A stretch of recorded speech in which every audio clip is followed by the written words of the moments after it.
plazo para renunciar, ¿no? Una fecha límite para renunciar si él quiere ser posteriormente electo como delegado constituyente. Y esto es por una cuestión bien básica que pasa en todos los países, y es que no podemos desaprovechar la experiencia política, ¿no? Mal que mal, algo de experiencia política tienen algunos de esos candidatos, y yo creo que es legítimo que ellos se quieran presentar a elecciones, pero eso depende de inhabilidades parlamentarias ex ante, pero también, obviamente, de inhabilidades parlamentarias ex post, ¿no? Es decir, que quienes redactan la Constitución no sean después miembros del Congreso que va a funcionar bajo la nueva Constitución. Y esto es una discusión igual relativamente sensata, ¿no? Y en general las constituciones han incorporado estas inhabilidades ex post, ¿no?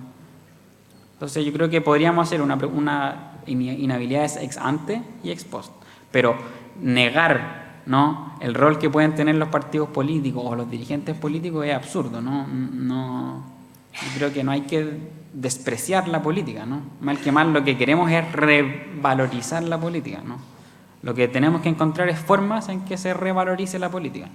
Y por eso también, en esa clave, estoy pasando por varias preguntas, muchos han optado por la idea de una convención constituyente. La convención constituyente, como bien dijo Juan, ¿no?, Luis, como bien dijo Luis, es una mixtura, ¿no?, entre parlamentarios y personas, ¿no? La pregunta es si las personas que van a formar parte de la Asamblea Constituyente van a ser directamente electas, que es como si fueran parlamentarios, o si van a ser elegidas por sorteo o asignadas por sorteo. Y en este segundo caso, claro, la pregunta es, y lo que pasa es que existe el peligro, ¿no?, de que existe una cierta manipulación o dirección o cooptación de los intereses de estas personas elegidas por sorteo por parte de los dirigentes políticos, ¿no?, o de los actuales parlamentarios. Ese es el gran riesgo. Pero mi respuesta sería las convenciones constituyentes, que son interesantes en el papel,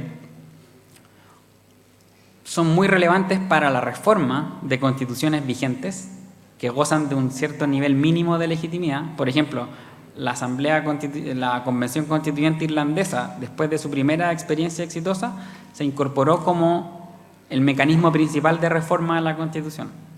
Si usted quiere reformar la Constitución, dice la Constitución irlandesa, usted tiene que invitar a la ciudadanía a formar una mixtura, ¿no?, y un órgano encargado de proponer una reforma constitucional, ¿no?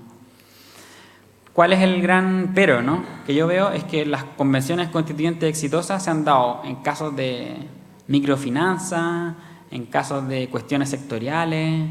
Convenciones constituyentes han sido, mixturas entre dirigentes o parlamentarios y ciudadanos, son interesantes para cuestiones, para permisos ambientales, para grandes proyectos, ¿no?, de la industria extractiva.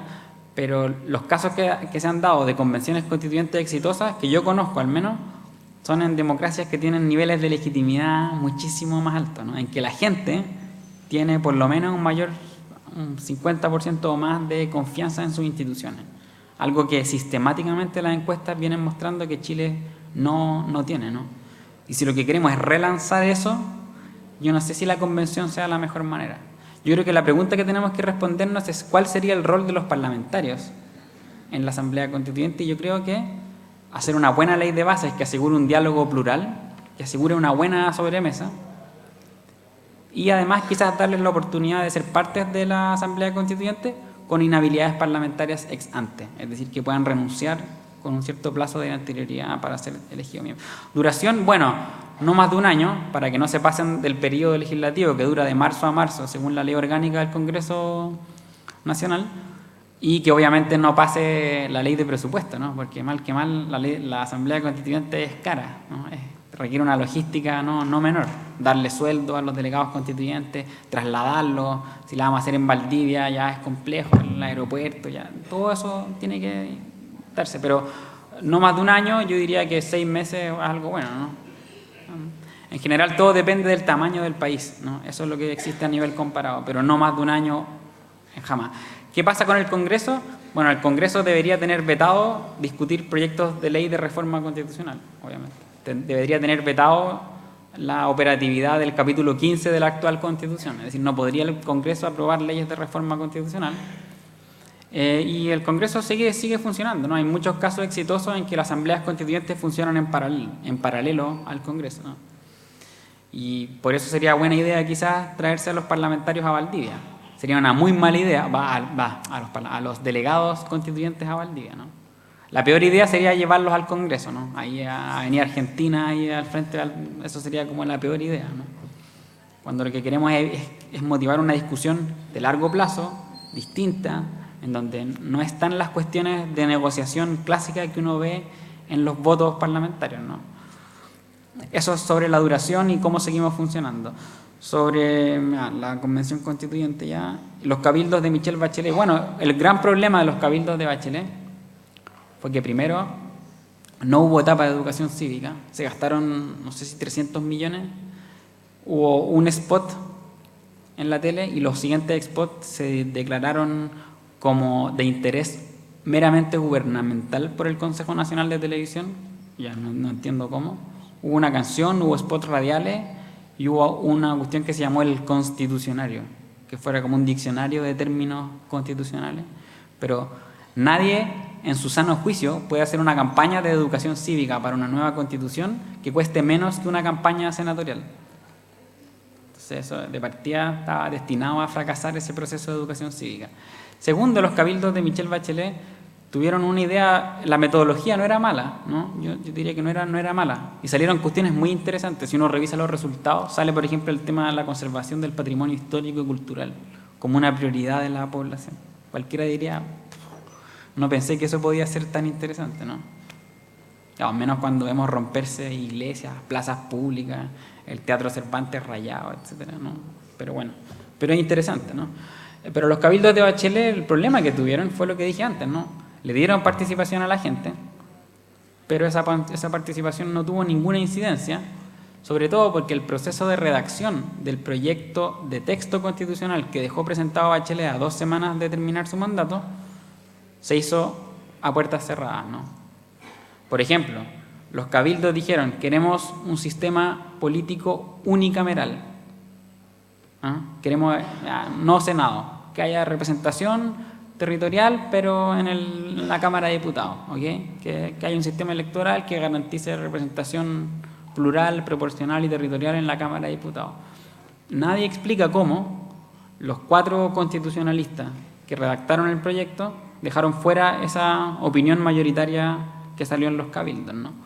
Es decir, hubo participación, pero no fue real, pero además, como yo decía antes, la educación cívica fue menor, la participación se dio mayoritariamente entre funcionarios públicos y comunas con mayores de más altos ingresos, ¿no?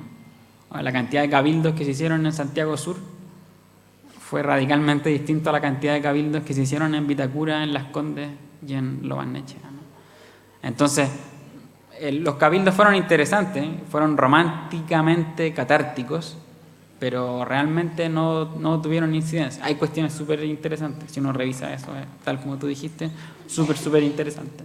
Y eso, si hay una lección que nos dejan los cabildos de Bachelet, es que cuando a la gente la ponen a discutir cuestiones constitucionales, no se vuelve loca, ¿no? Como que no nos vuelve un delirio de irracionalidad y los chilenos queremos destruir todo, ¿no? No somos tan estúpidos como nos han dicho, ¿no? Yo creo que nos han subestimado, a la ciudadanía la vienen subestimando hace demasiado tiempo. Yo creo que todos son capaces de articular cuestiones sensatas cuando nos ponen en un cafecito, y ojalá con un vinito bien suavecito. Expectativas, sí, pues claro, expectativas. ¿Qué hace una constitución? Bueno, hace mucho y hace poco.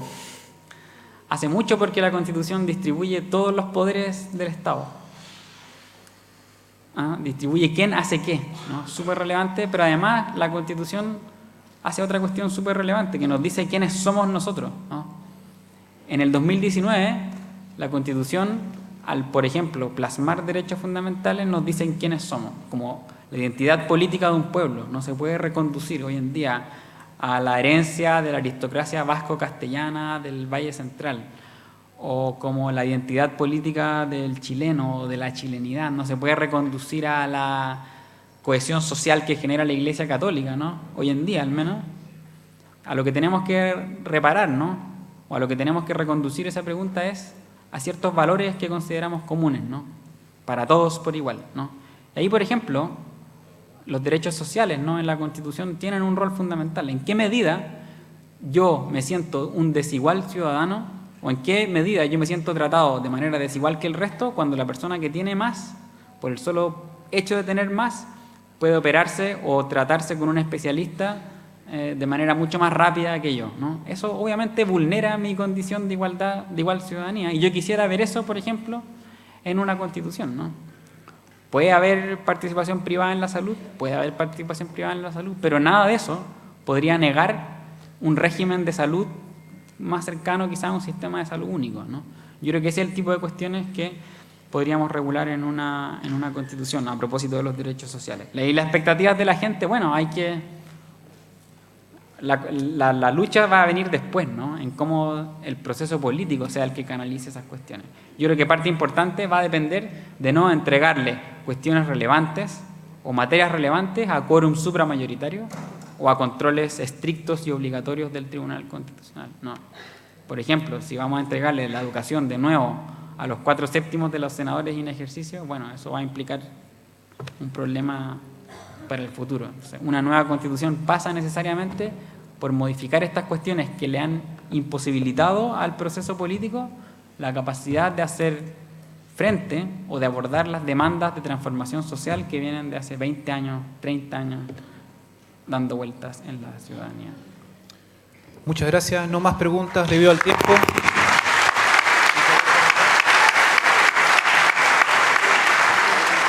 Sí. Voy a pasar la palabra a don Alex Barría para que les dé los lineamientos sobre la marcha. Igual agradecer al profesional que nos dio la oratoria.